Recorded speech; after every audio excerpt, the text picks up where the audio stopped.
Newcastle City Council earlier this year introduced regulation banning smoking in the city's eating houses. It caused a huge controversy among the restaurant fraternity. And despite the controversy, several other councils elected to follow suit.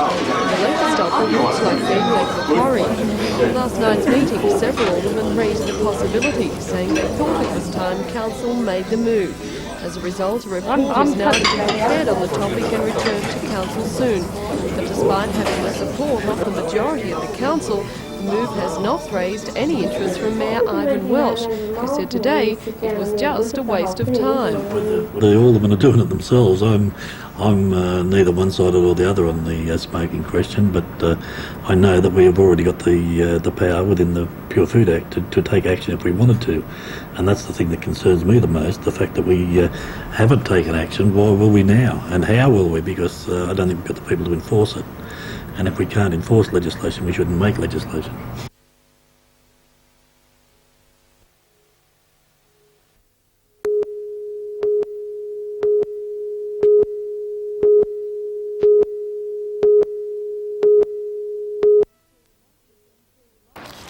Last weekend, Paul was in Brisbane, where he scooped the pool in the National Under-18 Track and Field Championships. He won both the 100 and 200 metre finals in times which put him in reach of qualifying for next year's Commonwealth Games.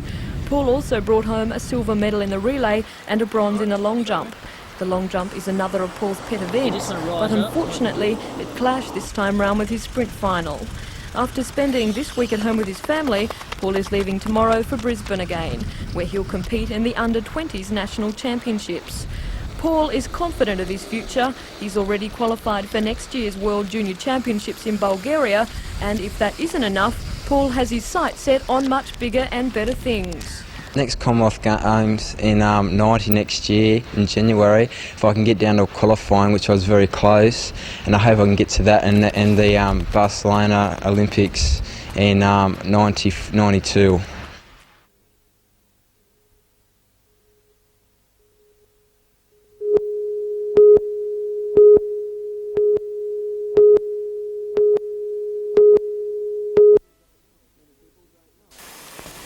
Many people don't know of the small beach between the southern Swansea headland and the easternmost breakwall. However, it does lay claim to some notoriety. The water here is the worst the public is likely to swim in the Newcastle area. Tests show it consistently exceeds safety levels set by the SPCC. Individual readings for coliform in the bathing season should not exceed 200 per 100 mils. The water here at times shows readings of well over 2,000 coliforms. The reason lies just around the corner. For many years, the Water Board has pumped primary sewage into the ocean at the heads, treated only by being passed through a metal grill. Speaking to John Church on Newsnight last night, Deputy Manager of the Water Board, Peter Michelle, admitted he was well aware the beach was more often than not unsafe. I personally don't like the idea of swimming anywhere near the Swansea outfall. However, Mr Michelle says nothing will be done until the Westlake sewage scheme comes onto line. The results are made available to the SPCC, and the council has access to them as well, and if the beach has to be closed, it is the job of the council to close that. Lake Macquarie Mayor Ivan Welsh says the beach has been signposted advising it is unsafe for swimming. However, he is also highly critical of the Water Board. The Water Board should get their act cleaned up. Now, sure, they are going to put in the fringe area sewerage scheme, but that's going to be too little too late if this continues. Today, however, there was no warning signs in sight and no indication that they'd ever been there.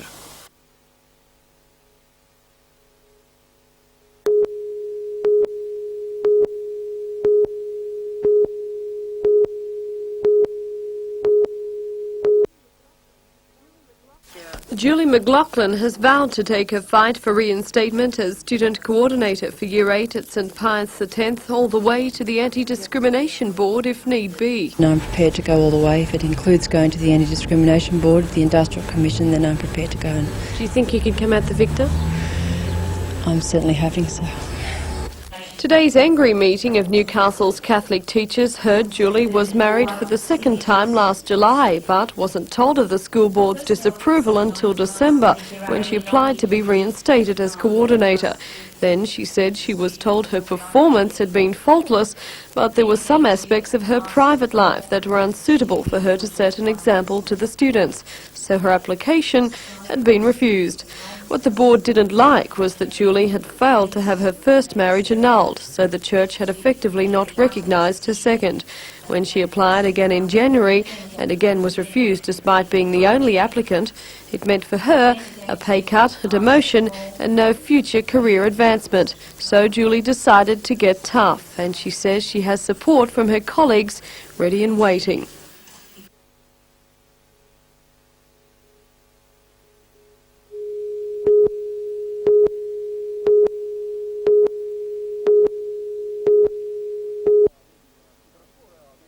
At a 4-hour meeting last night, Federal Cabinet approved the billion-dollar pulp mill project in principle, but decided that to avoid pollution of the Wesley Vale area and minimise the discharge of toxic materials, including dioxins, stricter environmental controls were necessary than the watered-down guidelines set by the Tasmanian government.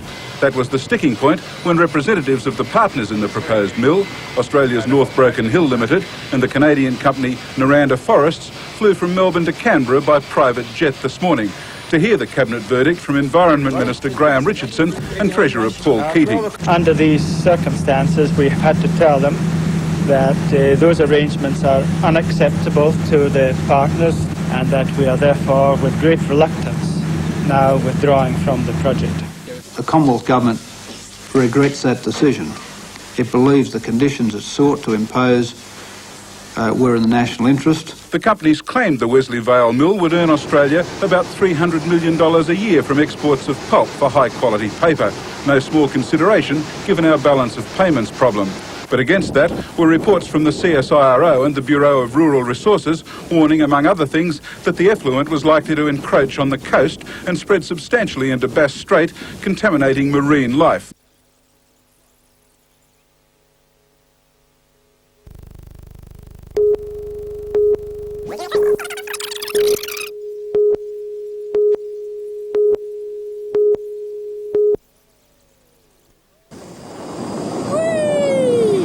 Cable hang gliding is not the same as soaring through the thermals, but It's the next best thing to the real thing, no risk.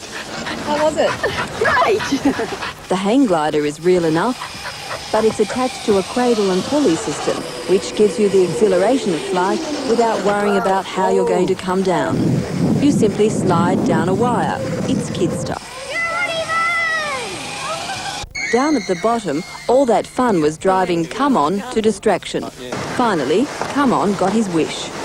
One gets the idea, he was looking forward to the ride. I want to fly, fly, fly, fly. Fly away. I want to fly. Fly, fly away, yeah. I want to fly. Fly, fly away. Fly, fly.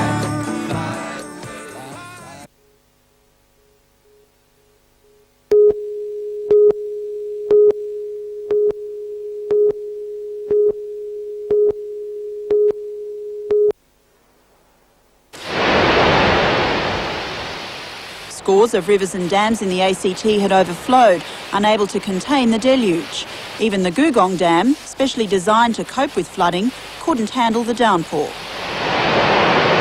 Holidaymakers in a caravan park east of Canberra were washed out, forced to pack up and move to higher ground. Oh, we come down to play golf, and this is how far we've got. Australia's usually arid centre was turned to an inland sea, swamping dozens of towns and rural properties. Police have begun airlifting supplies to tourists trapped without warning on submerged highways and to stranded residents. Worst affected was Motpena Station in the Flinders Ranges, where 273 millimetres, or 11 inches, fell in just 24 hours. I know we do have some big falls at times, but gee, nothing that was ever imagined like that. You know, that's been incredible.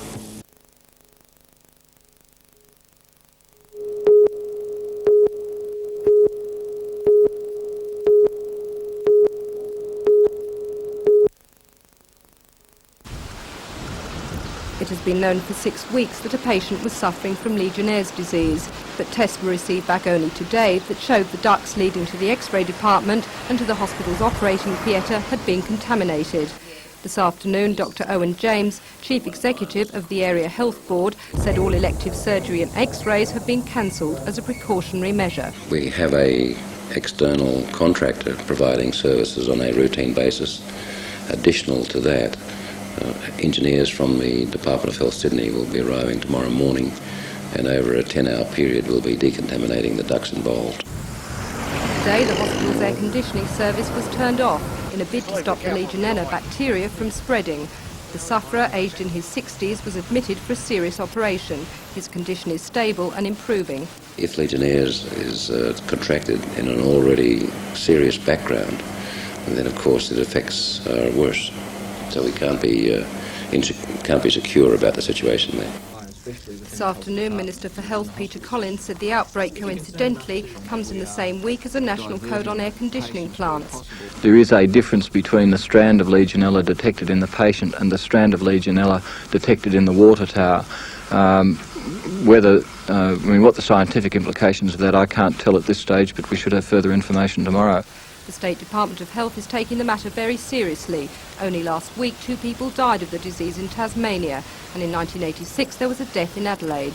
In April 1987, an outbreak killed 10 people in Wollongong. But at the casualty department, emergency cases are being treated as normal. Patients and their relatives are being urged not to panic. The hospital says it is being more security conscious than it needs to be. Rebecca Skinner reporting for NBN News.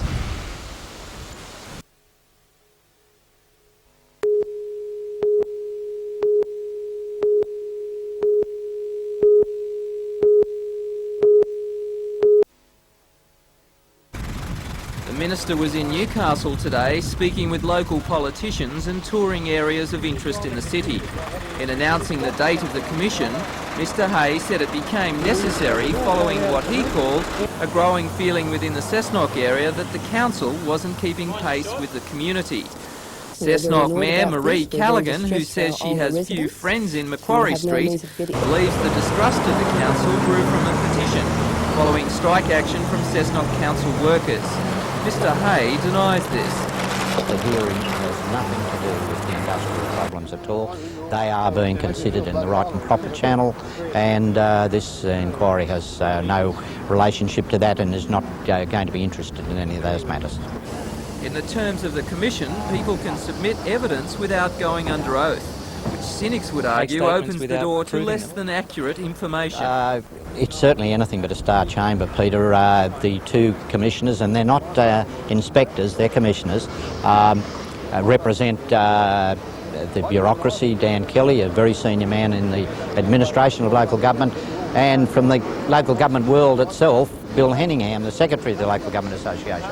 So A, they won't be intimidatory at all, and B, they will be just providing people with the opportunity to express their views. Also on his visit, the Minister presented cheques to local services as part of the Hunter Area Assistance Scheme. More than $1 million is set aside for community projects in the Hunter this year, with the money today going to 6 groups, including a Women and Children's Refuge and the Shortland Wetlands Centre.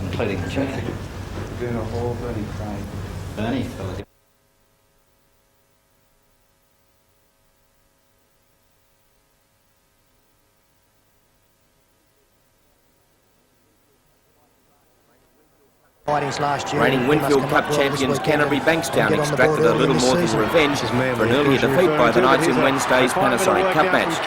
Not only did the Bulldogs win the match comfortably, they took their toll on a few of the Knights, and this is giving coach Alan McMahon a headache in settling on a lineup. Newfound goal-kicking star Brian Quinton hobbled off the Parramatta Stadium with what looked like a fairly serious knee injury. It's now being diagnosed as cartilage damage, and he still may be available for the season's pipe opener. Mark Sargent is a sore lad with a cheekbone injury, and there is still doubt as to whether he will take his place in the team. Add to this shoulder injuries to Gary Worth and Michael Hagan, and it's more like an infirmary than a football team. Western Suburbs have the wood on the Knights at the moment, with victories at their last 2 outings. The latest of those was a trial match at Tukley earlier this season, and it's a keen young side which will tackle the Knights. But the Knights will be banking on their vocal crowd and good depth to get them home on Sunday.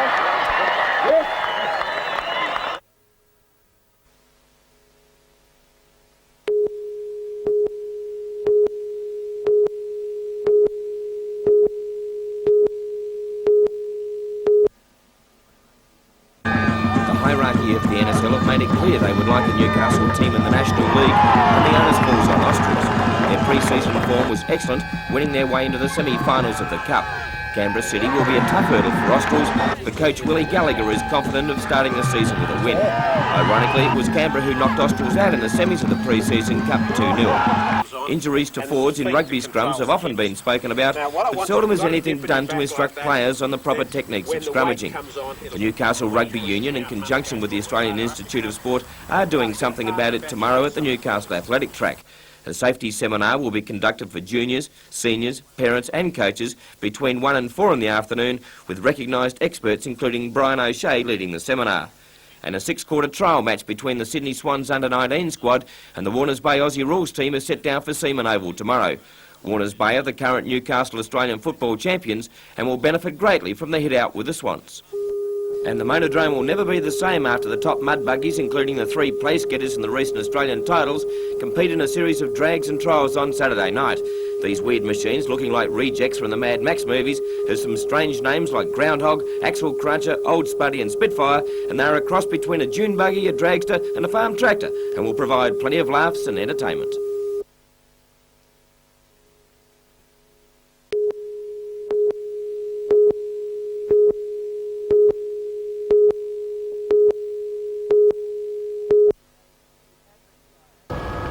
Had been planned as a day's cruise from Tea Gardens to Swan Bay, but only 15 minutes out of port, skipper Peter Willing realised something was wrong.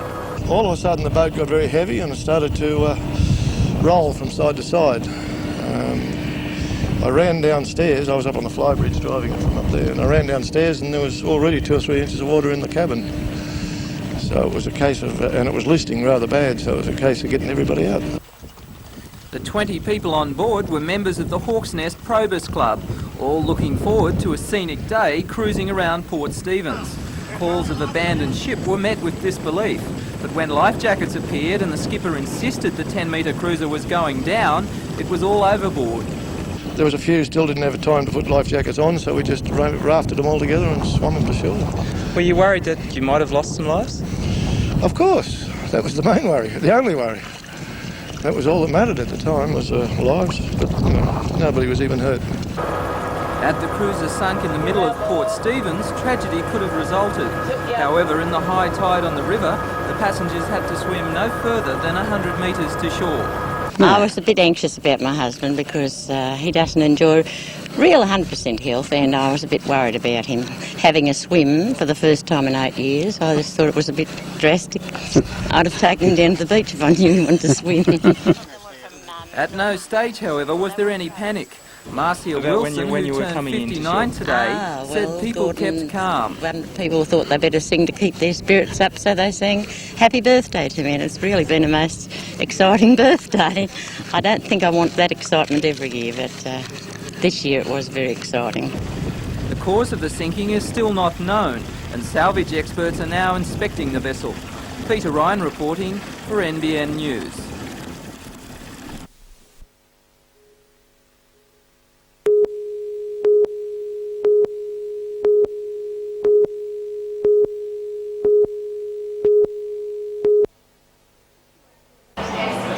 Situated in the heart of Newcastle, the health centre has combined the services of a whole range of professionals, such as a doctor, a counsellor, a physiotherapist and an occupational therapist, with the aim of rehabilitating the hunters' ill and injured workers. This is about ensuring that those workers who are unfortunate enough to be injured at work have the opportunity now of being rehabilitated, in addition to perhaps undertaking training to put them back in place in the workforce. And that is a major achievement for the Australian trade union movement. Martin Ferguson was the man chosen to perform the opening, and for the health centre that was a real coup. He's the man selected to replace the ECTU's Simon Crean when he makes his move into federal politics. And already Mr Ferguson's style of operation has gained him plenty of attention. From a strong Labour and union background, he's apparently been earmarked for such a position for many years. But despite his experience and presently being president of the Miscellaneous Workers Union, Mr Ferguson said he's not the Mr Sophistication that Simon Crean is, but he's still determined to get the results, particularly for the many workers of the Hunter, with those rough edges and all. Perhaps I'm a little blunt, a little gruff at times. That's the nature of the person. At the same time, I know the challenge and responsibilities that will rest on my shoulders, so for me to best undertake those duties for Australian workers.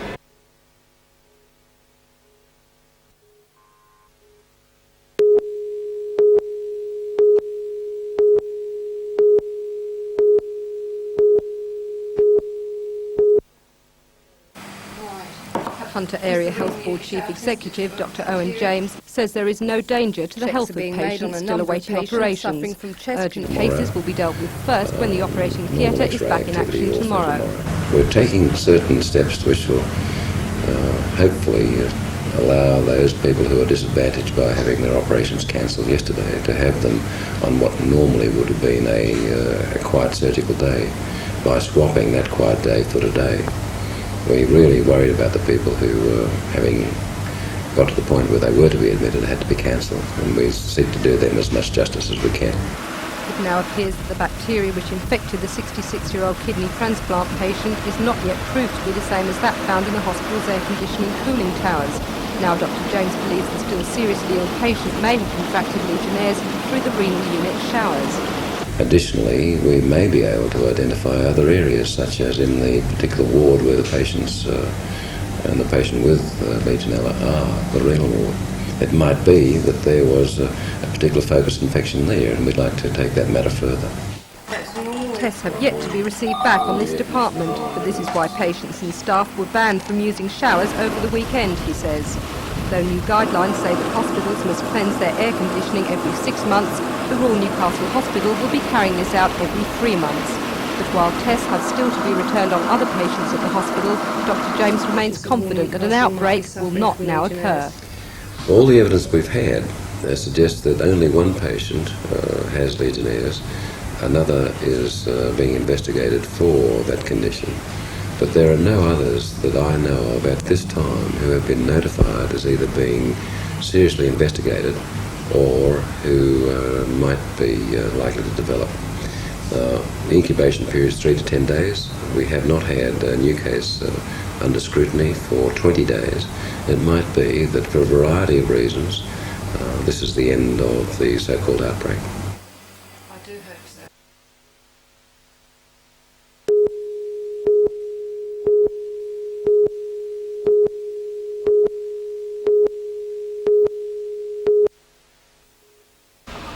These 7 children are part of a composite Year 2 and 3 class located at Adamstown Primary School. Composite classing is not unusual. However, if these children are to socialise with other second-class students, they must walk half a kilometre to the infants department, located around the corner. Parents and teachers claim the state government has not taken into account this split site, and that the children will suffer socially. The children miss out on socialisation with their friends because there are only 7 of them down at the primary school, and in order to cope with that we have to walk a half a kilometre twice a week at least so they can mix with their friends at lunchtime. They miss out on special functions such as Easter activities within the infants. They've split friendships up, some of them, because they don't see their friends quite often, and that's most important in infant development. However, Alan Beard, Regional Director of Education, today denied the children will suffer socially. He said it's unnecessary for the children to visit the infants department at all. He said it's far more important for children to make friends in their class than a particular department, and he claims it's a thin line which separates second and third class or infants in primary. However, as it stands now, for these 7 children, that thin line is a half a kilometre walk. Jodie McKay reporting for NBN News.